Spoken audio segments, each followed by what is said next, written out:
Empathy, or in my book, I came across the term stempathy from a lot of the experts in the field. And it goes against the idea that in science and engineering and math, you have to be a completely objective and kind of storyless narrator in communicating the data.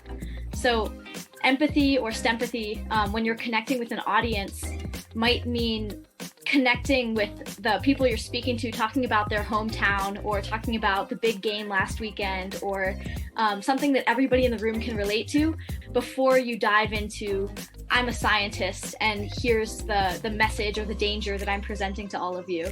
And if you take a second to relate to your audience and build their trust, even with like a dumb joke or something like that in the beginning of your presentation, it can make all the difference.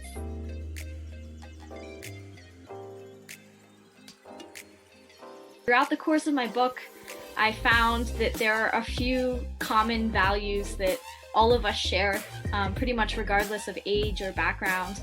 And some examples of that would be taking pride in the national parks and natural spaces that we have in the US, wanting to create high quality jobs for people, and there's a surplus available in renewable energy. And another one might be our kids and our kids' kids. Everybody kind of has a parental drive of some sort to protect children. So that's another commonality that we have.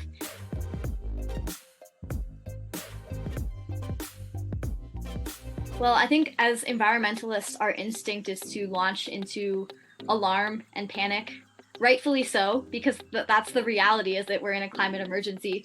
But I do not mean this in any way to sound snaky or inauthentic, but you have to sort of mask the alarmism, at least at the beginning, when you're talking to a climate skeptic or climate agnostic, because then you're missing the first step of connecting with them and gaining their trust.